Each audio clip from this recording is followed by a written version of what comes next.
Assalamualaikum warahmatullahi wabarakatuh. Selamat siang. Kita lanjutkan pertemuan kedua, sesi 2 dari struktur data. Kali ini kita akan mencoba melihat array dari sudut pandang bahasa C++ dan bahasa Java ya. Gimana gitu ya. Jadi nggak bikin coding, di sini udah ada codingnya, cuma kita akan baca gitu ya. Kalau array dalam sudut pandang C dan C++ seperti apa pembuatannya gitu ya. Kalau dari sudut pandang Java nanti gimana pembuatannya. Nah, memang sedikit berbeda. Nah, ini ya kalau array dalam C atau C++, masih sebenarnya kumpulan item data juga yang disimpan dalam lokasi memori yang berdekatan dan dapat diakses secara acak ya menggunakan index array. Nah, untuk di C dan C++ ini penyimpanannya untuk menyimpan koleksi tipe data seperti int ya, yang tipe data primitif seperti int, integer, float, double, char atau karakter atau string ya, itu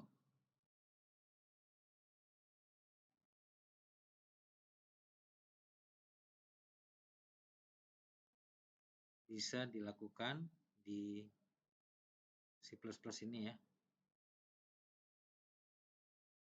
Nanti dia menggunakan ya kurung, kita harus membuat dimensinya dulu, kurung siku, kurung buka kurung siku. Jadi kita buat kurung siku dulu dengan berapa dimensinya gitu ya. Kalau misalnya 2 berarti 22 ada 2 ya. Kalau misalnya dua ruang yang bisa digunakan. Kalau 10 ya 10 ruang yang bisa digunakan. Ya, kalau ini beda ya sama dimensi. Kalau dimensi nanti kurung sikunya ada 2. Kalau misalnya dia matrik ataupun dia itu array-nya 2 dimensi, nanti kurung sikunya 2. Tapi di sini kalau yang di dalam kurung itu adalah panjang ataupun banyak jumlah dari anggotanya atau item atau datanya, jumlah datanya. Kalau jumlah datanya 10, ya ini tulis 10. Kalau jumlah datanya 100, 100. Jadi nanti kita tentukan dulu tipe datanya. Kalau di sini untuk dia tipe datanya integer, ya integer. Kalau dia char, karakter. Kemudian berikutnya disusul dengan nama dari variabelnya. Di sini contohnya di ARR2 ya, variabelnya ARR2. Kemudian jumlah datanya ada berapa? Misalnya di sini dibuat n itu 10 ya. Jadi pertama dideklarasikan sebuah variabel n dengan nilai 10, lalu kita buat arrays dengan perintah int rr2 buka kurung tutup kurung siku dengan isian n. Ya, diakhiri dengan titik koma. Nah, ini kalau di C.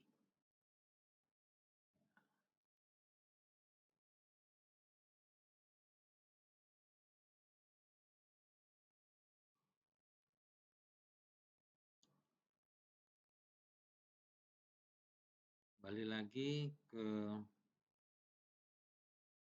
penjelasan tadi ya, untuk menambahkan apa tadi?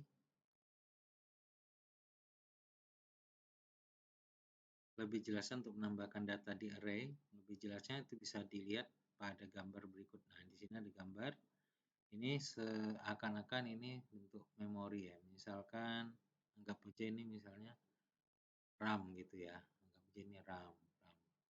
RAM itu atau apa ya, kalau misalnya flash disk ya, semacam gitu ya. Kalau di luar flash disk, kalau di dalam komputer namanya RAM gitu. Nah, ini ada kotak-kotaknya ya. Kotak-kotaknya ini dengan alamat memori, misalnya di sini yang pertama 40, berikutnya 55, 63, 17 dan seterusnya. Lalu indeksnya adalah sebentar. Indeksnya 0 sampai 8 karena ada 8 isian ya, ada 8 item atau data. Ini alamat memori atau isi data nih, nggak disebutkan ya. Ya anggapnya ini alamat memorinya. Biasanya kan dikasih sama dia alamat memori di atas, di bawah indeks, nanti di tengah baru datanya. Gitu ya. Kemudian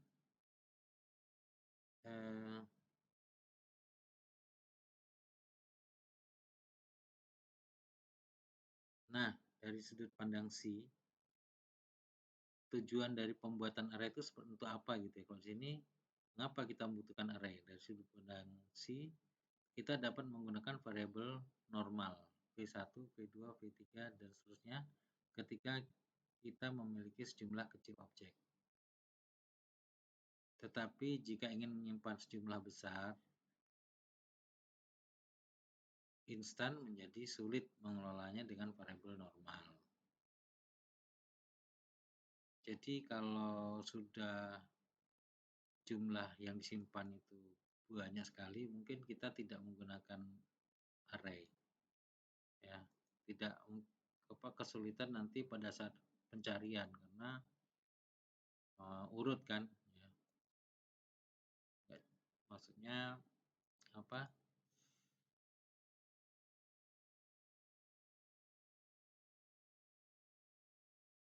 Pencariannya masih memang menggunakan ini ya, menggunakan indeks ini, menggunakan indeks, tapi apa namanya itu prosesornya melakukannya itu dia mesti secara berurutan gitu, karena array. Jadi kalau jumlahnya besar dia baca satu-satu dulu, jadi kelamaan. Tapi kalau jumlahnya kecil, jumlah yang disimpan masih memungkinkan. Oleh karena itu nanti ada beberapa model yang lain seperti linked list, kemudian ada hash, ada map, kita bisa menggunakan yang semacam itu. Jadi untuk tujuan-tujuan yang penyimpanan lebih besar.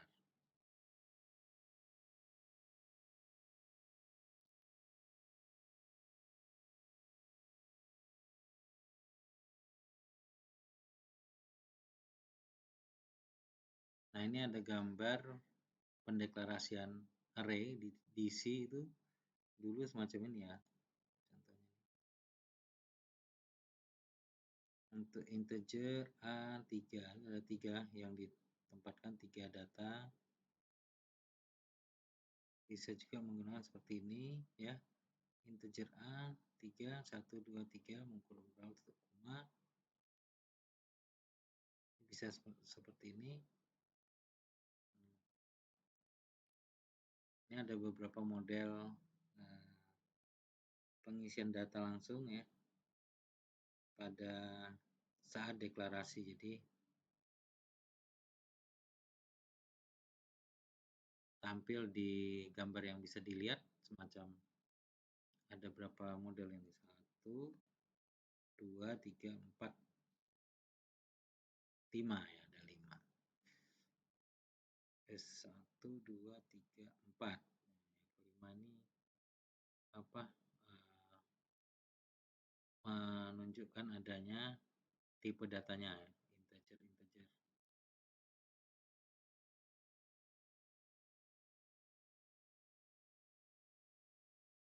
Jadi di sini dijelaskan pada gambar di atas untuk pendeklarasian integer A3 sama dengan buka kurung awal terus kasih kurung siku 0 sampai 1 kurung siku tutup sama dengan 3.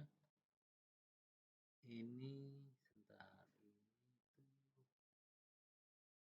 ini ya yang yang keempat ya, model yang keempat. Deklarasi semacam ini sudah sejak GCC 2.5. Jadi sudah lama, sudah usang menurut pustaka ini ya. Jadi ini udah usang kalau yang modelnya gini. Jadi kita kalau yang terbaru yang di sini nih ya, yang sebelah kiri. Yang model pertama, kedua, kalau yang keempat ini udah usang. Jadi deklarasi seperti ini ada dasarnya yaitu GCC 2.5. Kalau GCC 2.5 coba kita cek ya. Pas macam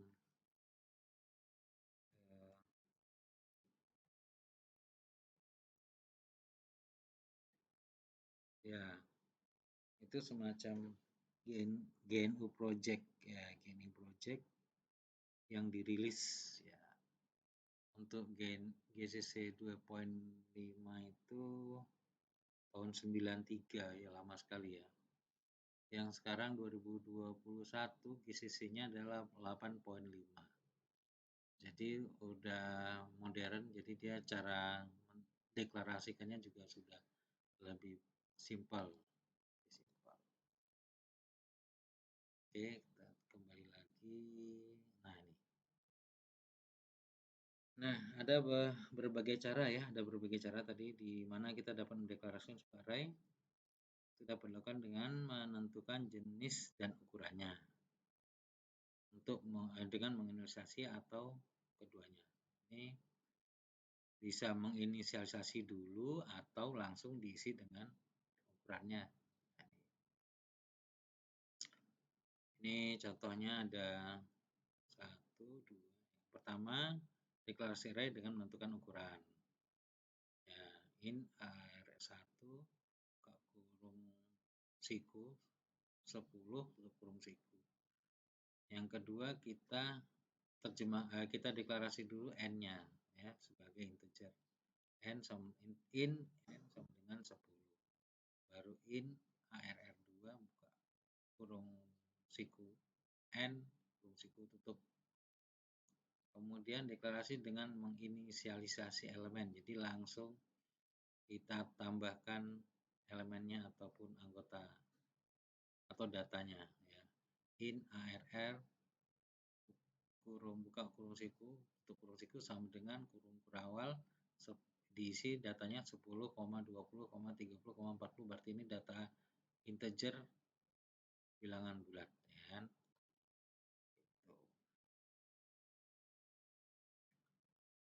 Bisa juga diisi semacam ini, in ARR ya, deklarasi array dengan menentukan ukuran dan menginisiasi elemen. Jadi kalau yang di atas tadi ukurannya belum ditulis ya, in ARR buka kurung kurawal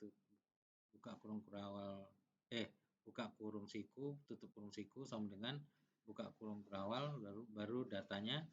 Kalau yang berikutnya ini langsung ditentukan in ARR buka kurung kurawal buka kurung siku kasih angka 6 misalnya. Berarti di sini datanya tidak bisa lebih dari 6. Kalau yang di atas itu bisa karena tidak ditulis berapa ukuran dari datanya, jumlah data yang bisa masuk.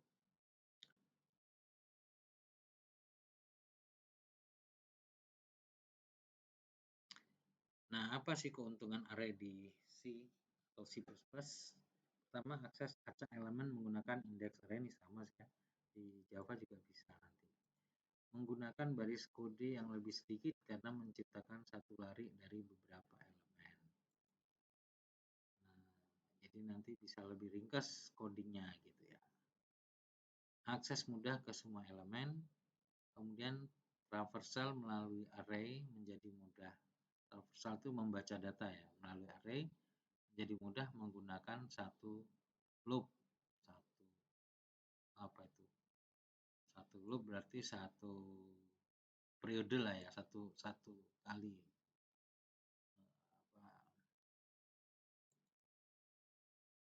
satu loop gitu ya. Yang kelima, penyortiran menjadi mudah karena dapat dilakukan dengan menulis lebih sedikit baris kodenya. Penyortiran menjadi lebih mudah. Nah, ini adalah keuntungan, tetapi ada juga kelemahannya. Yang Yang satu mengizinkan sejumlah elemen tetap untuk dimasukkan yang diputuskan pada saat deklarasi. Masih memungkinkan kita memasukkan sejumlah elemen tetap. Nah, ini pada saat deklarasi. Tapi pada saat deklarasi ya. Tidak seperti daftar tertaut array di C yang tidak dinamis. Jadi kalau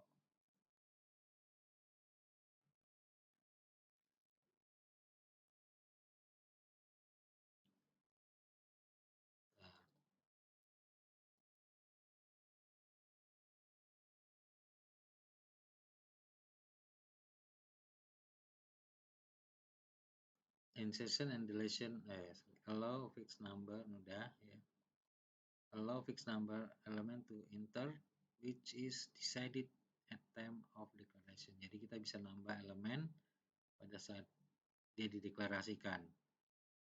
Unlike linked list, tidak seperti linked list maksudnya ya. Sebuah array di dalam C is not dynamic.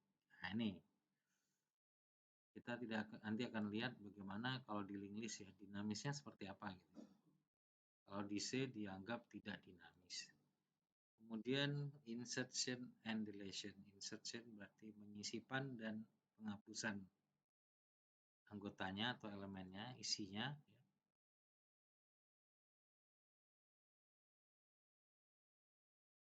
Can be costly berarti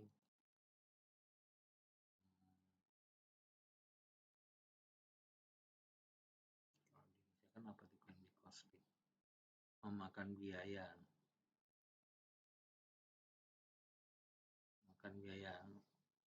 Padahal kan nggak keluar uang gitu ya. Ini dipandang dari ini. Kenapa kok dianggap memakan biaya? Karena elemen diperlukan untuk dikelola sesuai dengan alokasi memori baru. Karena dia harus membuat alokasi memori baru. Gitu.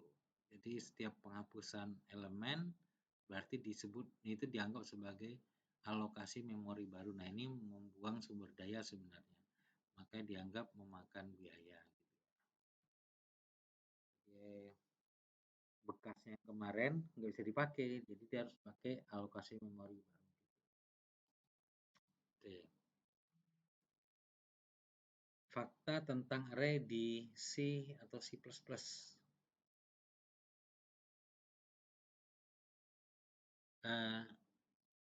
Array diakses dengan menggunakan indeks integer. Satu ya. Indeks array dimulai dari 0 dan berlanjut hingga ukuran array dikurangi 1. Jadi misalnya ukuran arraynya 10, berarti 10 min 1 gitu ya. 9. Kemudian yang kedua adalah nama array juga merupakan penunjuk ke elemen pertama array. Nama array merupakan penunjuk ke elemen pertama array. Jadi ditulis ARR buka kurung siku 0 tutup kurung siku 0. Jadi ARR buka kurung siku 0 tutup kurung siku. Jadi itu. Ini adalah nama array-nya yang menunjukkan elemen pertama langsung. Ya, indeks ke 0. Jadi nulisnya kayak gini ya. Kayak gini nulisnya. ARR buka kurung siku 0 tutup kurung siku titik koma. Itu langsung muncul. Nah, ini adalah contoh codingnya. Ya, bisa dicoba.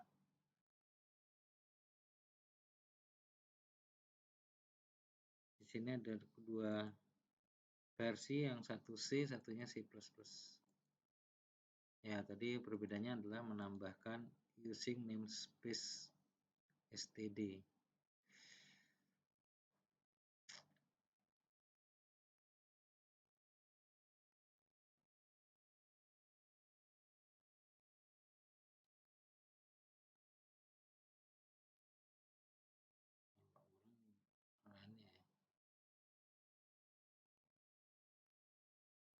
Oke ya.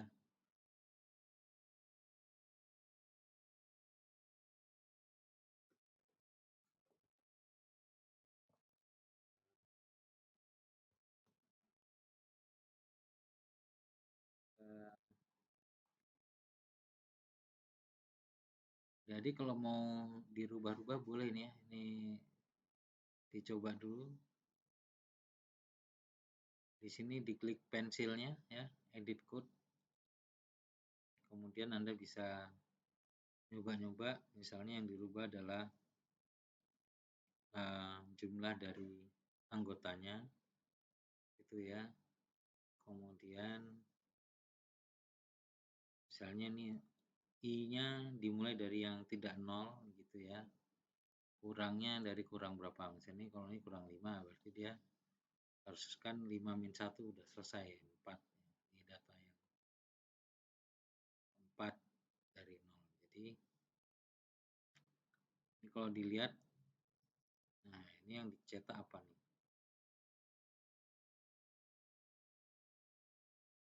Yang dicetak sama dia I, dan RRI. Dan F, I, dan RR.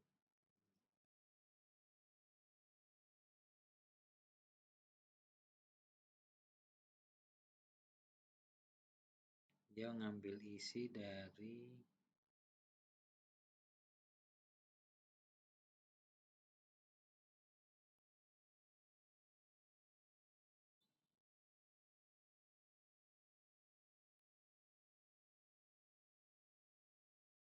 alamat. Oh, ini yang diminta alamat ya. Alamat memori. Yang tercantum alamat memori. Cara nyetaknya dia pakai ini ya, RRI. Jadi alamat memori langsung ARR. Ini yang ditampilkan alamat memorinya. Jadi kalau isi dari apa namanya,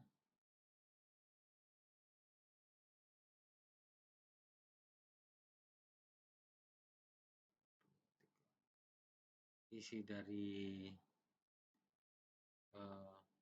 arraynya itu tidak didefinisikan, yang keluar adalah alamat memori. Pencetakan dari 0 sampai 5. Ya.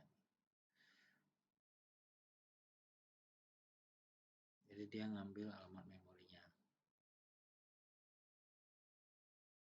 Nah, di sini ada dua model atau dua cara untuk penulisan codingnya. Yang kedua adalah, nah kalau ini langsung nilainya ada nih ya. Nilainya yang disimpan 11, 12, 13, 14, 15, 16. Yang di atas ini nggak ada. Di atas ini nggak pakai nilai. Hanya memang di sini untuk mengetahui bahwa elemen array itu disimpan di lokasi yang berdekatan. Kalau dilihat dari angkanya memang, ya kita nggak tahu juga sih ya, karena ini alamat memori kan ya, alamat memori. Dekat itu apa diwakili oleh angka misalnya 10 dengan 14, nggak tahu. Ini alamat memori. Cuma disampaikan bahwa ini membuktikan dia lokasi yang berdekatan, bahwa alamatnya disimpan di lokasi yang berdekatan. Ya ini agak aneh juga nih, bagaimana taunya ini berdekatan ya. Soalnya ini kan apalagi dari lihat angkanya nih, campuran antara angka dan huruf ini seperti tipe datanya apa, bukan angka tapi ini apa ya, untuk menggambarkan alamat memori memang.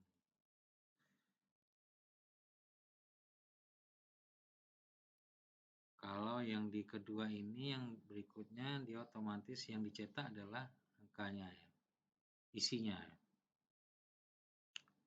Isinya ada 1, 2, 3, 4, 5, 6. Ada 6 anggota yang disimpan, atau 6 item yang disimpan.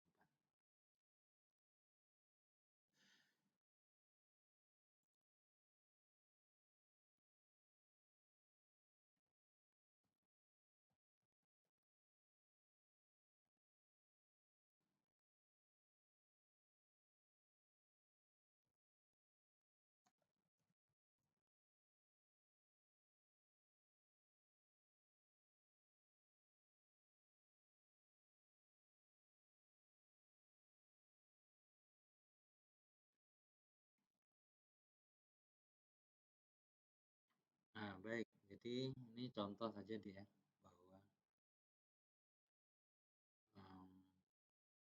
bisa dilakukan pembuatan array menggunakan bahasa C maupun C++ dengan beberapa model. Nah, untuk yang Java kita coba minggu depan ya. Jadi nanti sedikit berbeda bahasanya, tapi ya prinsipnya sama. Jadi ada tipe data, untuk deklarasi array itu ada nama variabel, lalu ada besar ataupun jumlah dari anggota yang disimpan atau item yang disimpan. Prinsipnya seperti itu.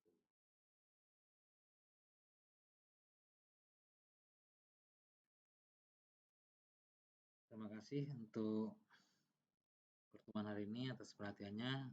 Kita sambung pada minggu yang akan datang. Saya akhiri. Assalamualaikum warahmatullahi wabarakatuh.